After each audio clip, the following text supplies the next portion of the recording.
ക്ഷേത്ര പരിസരം മലിനപ്പെടുത്താനുള്ളതല്ല.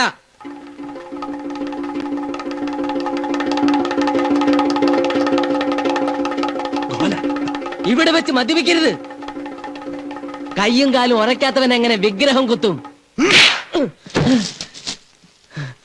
ഞാൻ കുടിക്കും, കുടിച്ചു തന്നെ വിഗ്രഹം കുത്തും.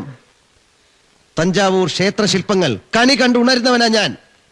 ശില്പങ്ങളിൽ തലോടി വന്ന കാറ്റ് സൂക്ഷിച്ചു വളർന്നവനാ. ഒരു കുപ്പി ചാരായത്തിൽ എന്റെ കൈവറയ്ക്കുമോ? ലഹരിയുടെ ഭൂതഗണങ്ങളെ കാവൽ നിർത്തി ശിലകളിൽ രൂപങ്ങൾ ഞാൻ ആവാഹിച്ചു വരുത്തും.